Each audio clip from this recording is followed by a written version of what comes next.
Okay, so the main idea for the whole first unit is all about sequences. We have two types, arithmetic and geometric. These are specific types of sequences. Arithmetic is when you are adding a constant. Geometric, when you are multiplying by a constant. You have to be more specific though in order to get all your points with your checkpoint. So I'm going to go into detail for each one of these.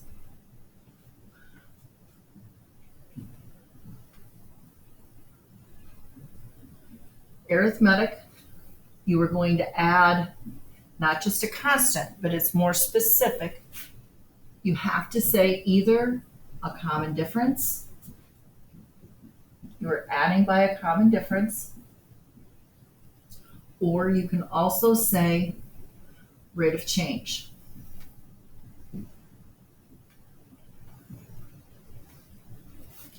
When you are adding by one of these two, it creates all arithmetic sequences, create a line on a graph. They are a linear function. So because it's linear, you have two types of formulas you're going to need to write. The explicit formula or explicit rule is just the y equals mx plus b. The m, your slope, is the rate of change. Your b is the y-intercept, or I'm going to say the f of 0 is just your y-intercept. But notice when it's add, there's a plus. So the second rule that we've talked about besides explicit is recursive. The recursive definition contains 3 pieces. If you do not have all 3, it's not going to be fully right. You always start with your initial amount. What is the first term? You notate it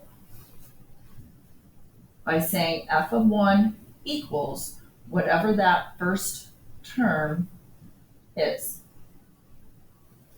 So the first term is this number. Then you're going to have the formula. So your recursive formula is f of n equals, always start with f of n minus 1, and you just add, just like you add, all the way through, whenever it's arithmetic, your rate of change.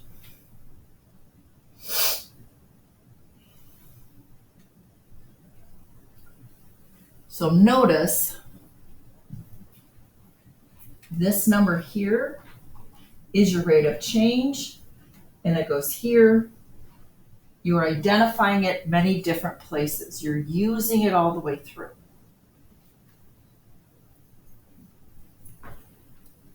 The last piece, so 1, 2, 3, is the domain. Which values of n will we use every time? Well, we already identified our first term. So what values of n will we use? All values greater than or equal to 2. For the most part, your domain will not change because you always start with your first term here. So this one is always one more than you have for your first term.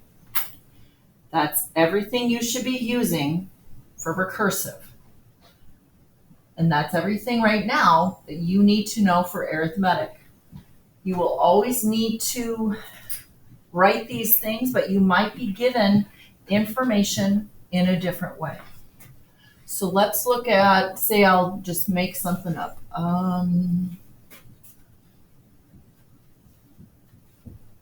Here's a sequence. What are we doing each time? We're adding 2. So the explicit y equals mx plus b. M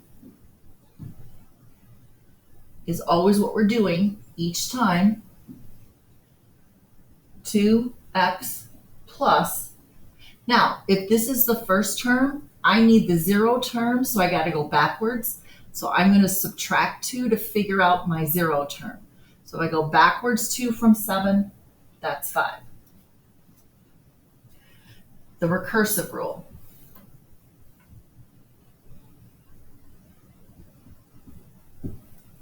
Remember, 3 things. The first thing we need, our initial amount, the very first term, f of 1 equals 7. So you remember, this was really our f of 0. This is our f of 1. Secondly, you need the equation. F of n equals, we always start with the previous amount. What do I do each time to the previous amount? I add 2 to find the next one. In the domain, because I started with 1 for my initial amount, n is greater than or equal to 2. Everything you need to know. Now, I would also say if you were explaining why it is arithmetic, this is arithmetic because you are adding a common difference of 2. So you should actually write that out. I ran out of room. But write out common difference or rate of change of 2. This should be included in your explanation. All right, so let's look at geometric.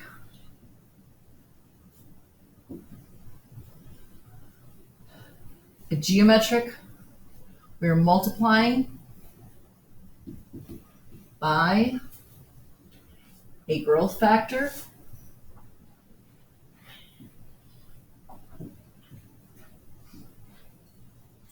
or a common ratio.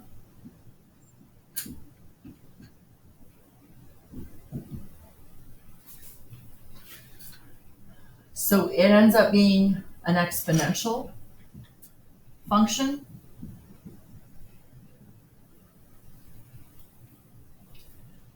So this equation, your explicit f of n, this time, where before when we added, we needed a plus in the equation. Since we are multiplying, now we're going to multiply in the equation. This time I'm going to put my f of 0 first. My 0 term is going to go first. That's my y-intercept. Then I'm going to raise my growth factor to the nth power. For the recursive rule, we still need 3 things. We still need our initial amount, and that's our first term. What is the first term? Still need our rule.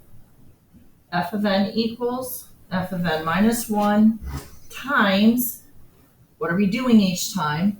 This is where multiply, multiply, multiply by the growth factor, whatever that growth factor is. And third, the domain is still n is greater than or equal to 2 because we're starting with the first term and getting bigger. So let's look at a basic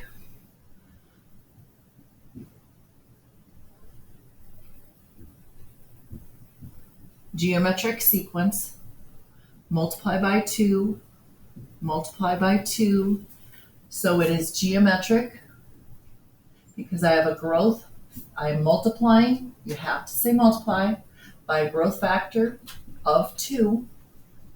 So the explicit rule,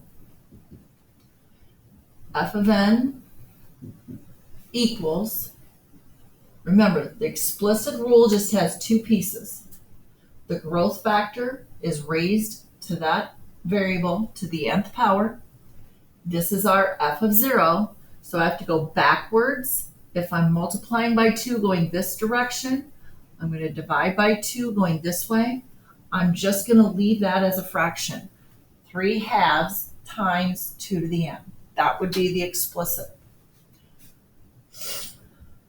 The recursive, remember, has 3 pieces. The first term, the initial amount. What's the first term here? 3. My first term is 3. The rule, f of n equals, always start with f of n minus 1. This always represents the previous amount. What are we doing each time to find the next term? Multiplying by 2. And last, don't forget your domain. N is going to be greater than or equal to 2 because my first term started with the first one, so I'm going to take 2 and get bigger.